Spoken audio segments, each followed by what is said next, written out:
네, 5주차에서는 영유아 교수 방법, 네, 이론적인 기초 중에 하나로 영유아 교수 방법의 원리를 살펴보도록 하겠습니다. 자, 목차를 보시면 교수 방법의 원리, 그 다음에 유아의 학습 원리, 그 다음에 마지막으로 교사의 중재 전략 살펴보도록 할게요. 네, 5주차 1강입니다. 1강에서는 교수 방법의 원리 자세하게 살펴보도록 하겠습니다.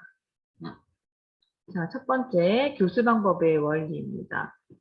가장 처음 영유아 대상으로 하는 교수 방법의 원리로 자발성의 원리를 들 수 있습니다. 자, 여러분들 자발성이란 어떤 개념인가요? 네, 뭔가 스스로 학습 뭐 이런 얘기들이 생각나죠. 자, 어쨌든 학습자 영유아는 내부로부터 자라나는 뭔가 안에서부터 이제 학습을 하고자 하는 이런 자발성을 가지고 있다. 그래서 이러한 의욕 또는 가능성, 그다음 능력, 이러한 동기부여를 얘기합니다. 자, 이러한 관점에서 영유아는 자발성의 원리를 기초로 해서 우리가 살펴본다면 당연히 영유아는 스스로 능동적인 학습자이다라고 얘기할 수 있고요. 여기서는 내적인 동기부여를 좀 더 강조하고 있다. 이해하시면 됩니다. 자, 그럼 이런 자발성은 보상을 통해서 학습 목표를 이끌어내는 학습 목표에 대한 학습자의 영유아의 관심을 불러일으킬 수 있습니다.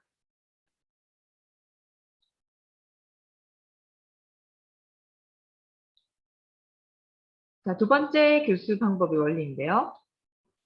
자, 여러분들 자 보시는 바와 같이 직관의 원리입니다. 자, 뭔가 영유아들은 학습자의 특성상 감각적인 경험이나 직접 경험, 직접 체험, 핸즈온 액티비티라고 해서 실제로 냄새 맡고 듣고 만지고 조작 가능한 이런 직접 경험을 강조하는 것을 우리는 직관의 원리라고 하는데요. 그래서 영유아들은 이제 오감각 적인 이런 자기의 직접 경험을 강조해서 이런 직관의 원리에 따라서 직접 경험의 원리라고도 부를 수 있습니다. 자, 여기서 영유아의 이런 직접 경험에 호소하는 교수 방법이 영유아 교수 학습에서 굉장히 중요하다고 볼 수 있고요. 영유아가 학습에 직접적으로 참여할 수 있는 기회를 많이 제공하셔야 됩니다. 자, 또한 그 자신을 둘러싼 주위 세계에 대한 이제 풍부한 이해와 지식을 영유아가 스스로 쌓아갈 수 있도록 하는 것이 바람직한 교수 방법이겠죠. 그다음에 세 번째 교수 방법의 원리는 개별화의 원리입니다. 자, 개별화. 영유아는 학습의 기능이 같을까요? 네, 맞습니다. 각각 학습의 기능이 케이스 바이 케이스로 서로 굉장히 많이 다릅니다. 그래서 반드시 특히 학습자가 영유아다. 그러면 개별화의 원리를 신경 쓰셔야 됩니다. 자, 영유아는 서로 다른 학습 속도를 보인다. 개인차가 학습 속도에서 반드시 있습니다. 그다음 영유아는 흥미는 어떨까요? 네. 20명의 영유아가 있다. 그러면 20명의 흥미가 각각 다 다를 만큼 굉장히 다양합니다. 그래서 이 개별화의 원리에 따라서 영유아들의 서로 다른 흥미를 우리가 인정하셔야 되고요. 그다음 영유아는 똑같은 방법으로 문제를 해결할까요? 그쵸. 그렇지 않습니다. 그렇기 때문에 우리가 문제는 같지만 해결 방법은 개별 유아마다 상당히 다르다 해서 개별화의 원리에 따라서 학습을 진행하셔야 되고요. 자, 영유아는 서로 다른 학습 동기를 가지고 있습니다. 자, 아이들의 학습 동기가 다 일괄적이다라고 생각할 수 없고요. 서로 다른 학습 동기를 가지고 있기 때문에 그들의 이런 기본 동기를 이해하는 것도 중요할 것입니다. 자, 그 다음에 개별화 원리에서 영유아는 특정 시점에서 동일한 학습 능력과 학습 준비도를 가지고 있지 않습니다. 그러니까 어떤 애는 초반부에 뭔가 학습 준비도가 되어 있는 애가 있고 어떤 애들은 중반부, 어떤 애들은 활동이 다 끝나갈 마지막 부분까지도 준비가 되어 있지 않은 아이들이 있을 수 있어요. 그래서 이 개별화의 원리를 여러분들이 이해를 하셔야 할 것 같습니다. 자, 그렇기 때문에 지금 개별화 원리에 따르면 영유아의 학습자의 개인차를 최대한 고려해서 교수 활동을 수행하는 것이 바람직하다. 자, 그래서 이들의 학습, 영유아의 학습은 반드시 이들의 발달 수준, 흥미, 요구, 개인차를 인정하는 범위 안에서 발달에 적합해야 한다라는 근거를 가지고 있죠. 자, 여기서 말하는 발달의 적합성은 두 가지 차원으로 설명할 수 있는데요. 첫 번째가, 자, 발달은 연령을 빼고는 얘기할 수 없죠. 그래서 연령의 적합성. 아무리 좋은 활동이다, 아무리 좋은 주제다 하더라도 아이들의 연령에 적합하지 않으면 소용이 없습니다. 자, 발달의 연령의 적합성에 기반을 하고 개별화의 원리에 따르면 한 가지 더, 네, 영유아의 학습자의 개인의 적합성까지 우리는 고려를 해야 된다는 거. 개인차를 인정을 하자라는 얘기죠. 이러한 의미에서 교사는 우선 영유아 개개인을 개별적인 인력으로 우리가 인식을 하고 그 영유아 개개인들이 각자 지니고 있는 개인차라든지 아이들의 개성을 충분히 이해하고 존중해야 된다는 것이 바로 개별화의 원리입니다. 그다음에 네 번째 교수 방법의 원리로서는 놀이 중심의 원리를 들 수 있습니다. 자, 여러분들 우리 영유아 보육, 영유아 교육에서 놀이 중심 교수 방법 뭐 다 잘 이해하실 건데, 자, 제일 먼저 놀이를 정의한 그 학자가 있죠. 프레벨. 프레벨 교구를 제작할 만큼 아이들의 놀이에 굉장히 관심이 많은 학자인데요. 자, 프레벨이 정의를 하기를 놀이란 아동 발달의 최고 위상이다라고 얘기합니다. 그래서 영유아는 자발적으로 놀이에 참여를 하고, 그러니까 놀이 공간, 놀이 재료만 주더라도 아이들은 자발적으로 놀이에 참여할 수밖에 없다. 그래서 이 놀이를 즐기고 활동하는 동안에 다양한 습득해야 되는 이런 기능들이 자연스럽게 숙달되고, 또한 놀이를 통해서 아이들의 경험이 확장되며 스스로 새로운 도전을 계속 하게 하는 원동력이 됩니다. 그래서 이렇게 자발적인 놀이를 통하면 결과적으로는 우리가 추구자 하는 영유아의 전인 발달, 통합적인 발달을 이룰 수 있게 된다. 자, 그래서 이러한 영유아의 놀이가 스스로 뭔가 놀이 활동을 구성하고 계획하는데 아이들이 적극적으로 참여할 수 있도록 선생님들은 이러한 놀이 중심 원리에 기반을 해서 아이들의 놀이를 격려하고 안내해야 된다입니다.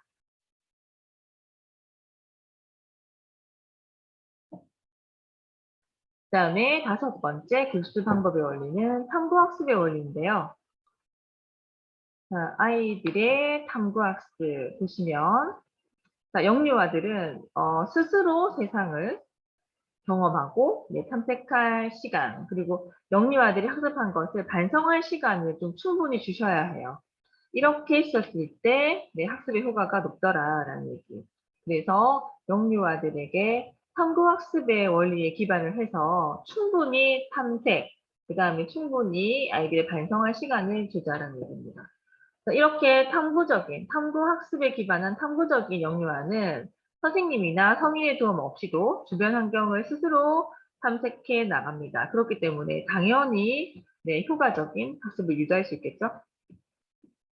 자, 그래서 탐구학습의 원리에 따르면 교사는 영유아의 이러한 능동적인 탐색과 스스로 반성하는 이런 학습을 격려할 수 있는 교재, 활동을 선택하고 아이들이 이제 활동 또한 스스로 계획해서 구성을 합니다.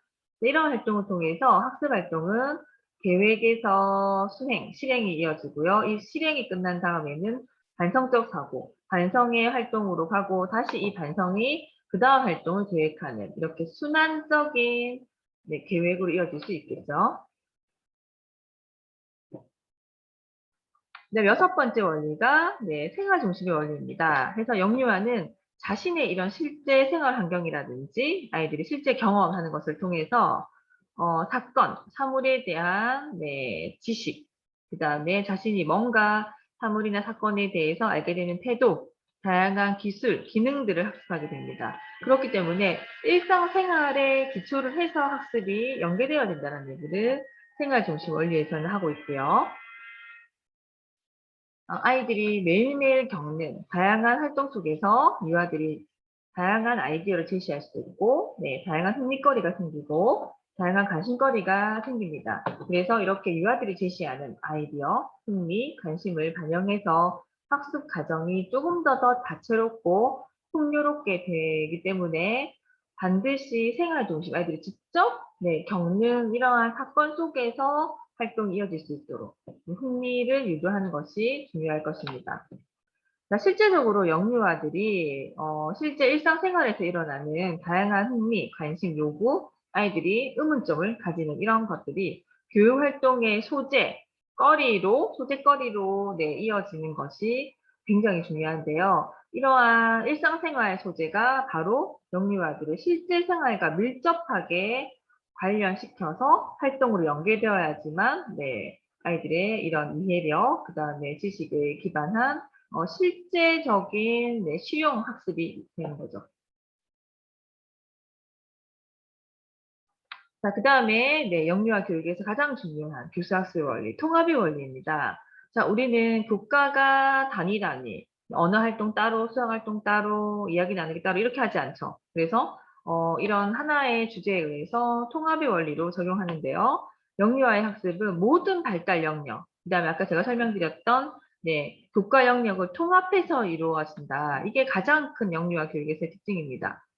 자, 영유아 교육은 신체, 사회 정서, 언어, 인지 발달 간의 통합된 네, 이 영역 간의 조화, 그리고 활동 영역 간의 연계. 예를 들자면 이야기 나누기 안에서도 동화, 동시, 동극 또는 다양한 미술 영역, 뭐 사키놀이 영역, 뭐 조형 영역 이런 영역 간의 연계가 이어져야 되고요. 그 다음에 교육 내용들이 분절된 것이 아니라 연결 속에서 통합성이 유지될 수 있도록 교수학습 활동이 계획되어져야 되죠. 이러한 의미에서 지금 통합의 원리는 교육활동에 있어서 영유아의 전반적인 제반의 네, 전인 발달을 추구하기 위해서 당연히 통합이 되어야 되고 생활 영역별 네, 활동들 간의 통합도 이어지고요. 또한 교육기관, 그러니까 지역사회 연계성도 강조합니다. 또한 이제 어린이집에서 이어진 활동과 가정 연계까지도 강조를 하시고 계시죠. 자, 이러한 영역별 네, 활동들 간의 통합 역시 영유아들의 기본 생활이라든지 신체 운동, 그다음에 사회관계, 의사소통, 자연 탐구, 예술 경험 이러한 다양한 영역에서의 연결이 강조되고 있기 때문에 이러한 네, 여러 가지 우리가 중요하다고 생각하는 지금 기본 생활 영역에서 예술 경험까지 이러한 영역들 간의 연결이 바로 통합되는 것을 우리는 통합의 원리라고 볼 수 있습니다. 자, 그 다음에, 네, 구체성의 원리인데요. 자, 구체성의 원리는, 자, 총 9가지로 설명할 수 있는데, 하나씩 살펴보도록 하겠습니다. 첫 번째가, 자, 여러분들 복잡한 것에서 단순한 것으로 학습이 일어나야 되나요? 아니죠. 굉장히 기초적인 것, 단순한 것에서 학습해서 좀 더 심화 확장, 복잡한 것으로 학습이 일어나야 된다는 구체성의 원리. 자, 두 번째, 아이들에게 익숙한 거, 그러니까 늘 흔히 접하는 것에서부터 학습해서 좀 새로운 것, 낯선 것으로 학습이 이제 이어져야 된다. 그 다음에 세 번째가 자신과 관련된 것에서 학습이 시작돼서 그 다음에 타인, 그 다음에 이제 뭐 가족, 그 다음에 지역사회 이런 식으로 확장시켜야 된다. 그 다음에 전체 학습에서 그러니까 전체적으로 이건 무엇이야 라고 전체 학습에서 나중에는 세부적인 거 부분의 학습으로 이어져야 된다라는 거. 그 다음에 이제 구체적인 것에서부터 학습이 일어나서 나중에 수상적인 개념 학습으로 이어지고요. 그다음 여섯 번째가 이제 행동적인 학습. 실제로 한번 해보고 그 다음에 이후에는 상징적인 학습, 뭔가 개념 위주의 학습이 일어나야 됩니다. 그 다음에 일곱 번째가 탐색적인 학습에서부터, 네, 그러니까 아이들이 이제 하나의 직접 체험을 한다든지 탐색 활동을 하고 난 다음에 이후에는 좀 더 구체적인 목표를 세우고 하는 목표 지향적인 학습으로 이어져야 되고요. 그 다음에 좀 부정확한 학습. 그러니까 일단 임의대로 좀 관심 있는 걸 해본다는 거예요. 그래서 이후에는 조금 더 정밀하고 정확한 학습을 이어져야 되고요. 그 다음에 충동적인 학습. 아, 이거 재밌겠다. 해보다가 이후에는 아, 이것들은 통제하고 이런 실험을 해볼까요? 라고 하는 자기 통제적인 학습으로 이어져야 됩니다.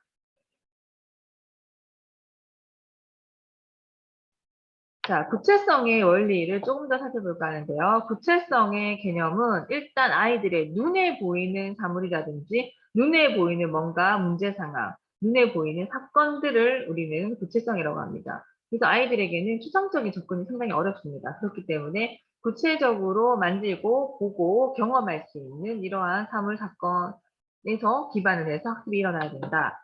영유아의 학습을 위해서 제공되는 활동이라든지 교구는 핸드 액티비티, 만지고 조작하는 실물이 가장 효과적입니다. 자, 그런데 이 실물, 예를 들면 과일 같은 경우들은 실물을 가지고 와서 학습할 수 있죠.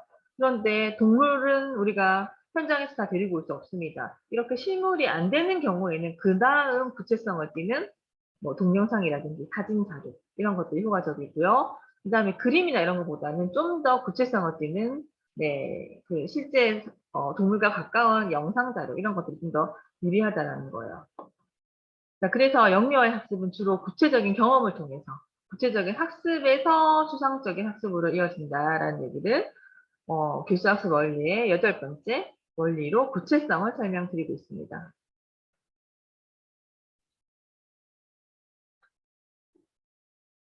자, 구체성의 원리를요, 네, 올젠이라는 학자가 조금 더 구체화시키고 있는데요. 우리가 그것을 단계별로 좀 설명을 드려보겠습니다.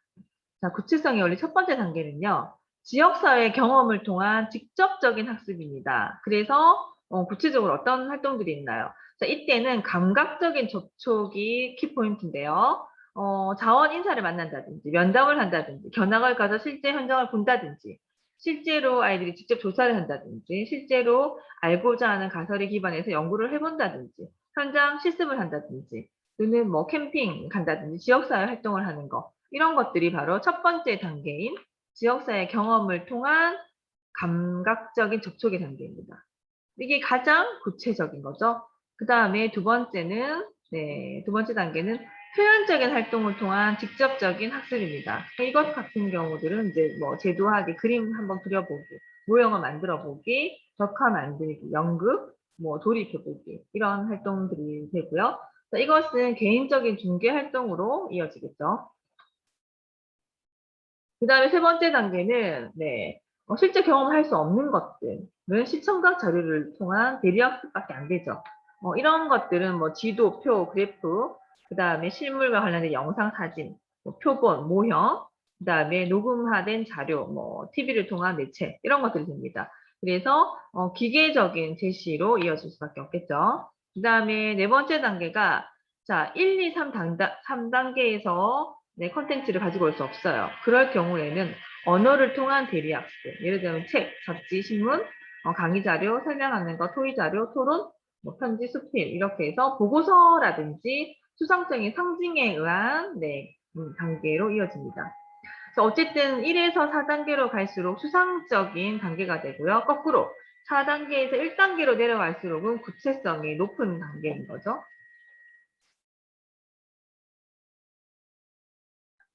자, 그 다음에 다양성의 원리 살펴보도록 하겠습니다. 자, 다양한 경험을 통해서 아이들에게 능동적인 학습이 이루어진다면 더할 나위 없이 좋겠죠. 자, 이렇게 능동적인 학습이 이루어지려면 영유아의 개인적인 흥미와 능력에 따라서 아이들에게 네, 굉장히 다양한 경험을 할 수 있도록 환경이라든지 아니면 상호작용, 그 다음에 교수법이 굉장히 좀 배려적이고 다양한 교육 환경이 제공되어야 할 것입니다. 자, 매일매일 방문하는 네, 가는 현장이 똑같고 아이들의 흥미가 없다 한다면 아무리 좋은 주제나 교육 내용이라 하더라도 효과가 떨어집니다. 그렇기 때문에 영유아들 입장에서는 오늘은 또 어떤 새로운 활동을 할 거야, 새로운 경험을 할 거야 라고 하는 다양성의 원리가 아이들의 흥미나 학습 효과를 높일 수 있습니다. 그래서 다양한 수준의 교재, 도구를 제공하시고요. 뭐 이러한 다양한 놀잇감을 제공해 주는 것 플러스 그러니까 여러 방면의 교수 전략을 활용하는 것이 중요합니다. 자, 매일매일 언어 관련 활동만 이어진다 그러면 너무나 루즈해질 수 있다는 얘기예요. 그래서 하루의 일과 속에서도 다양한 교수 전략, 그다음에 다양한 이제 교과를 다룰 수 있는 통합 활동으로 이어지는 것이 다양성의 원리를 높일 수 있을 것입니다. 자, 이것은 이제 제가 하는 얘기가 아니고요. 미국의 유아교육 협회, 네, NIEYC에서 말한 준거인데요. 이 NIEYC에서 제안하고 있는 준거를 같이 살펴보도록 하겠습니다. 자, 영유아들이 선택할 수 있는 다양한 수준의 활동과 교재 교구를 반드시 준비해라. 1번. 2번. 자, 대집단 활동의 경우에는 아이들의 개별적인 흥미나 다양성을 인정하기 힘들죠. 그렇기 때문에 웬만하면 다양한 활동을 하기 위해서는 소집단 활동이나 개별 활동을 구성을 해서 아이들이 네, 참여를 할 수 있도록 해서 영유아들에게 좀 선택권을 줘라. 활동에 대한 또는 활동 방법에 대한 선택권을 좀 제공을 하라는 얘기. 두 번째 원리입니다. 그다음 세 번째, 스스로 쉽게 활동을 선택할 수 없는 유아를 유도를 하고 격려를 하고 도와줘라. 다음, 자기 스스로 선택한 활동을 통해서 영유아가 주도하고 실험해보는 경험을 제공을 해라. 자, 그래서 우리 현장에서의 놀이는 자유선택 활동의 시간이 상당히 많이 부여된다는 거죠. 자, 1강 수강하신다고 너무 수고 많으셨습니다.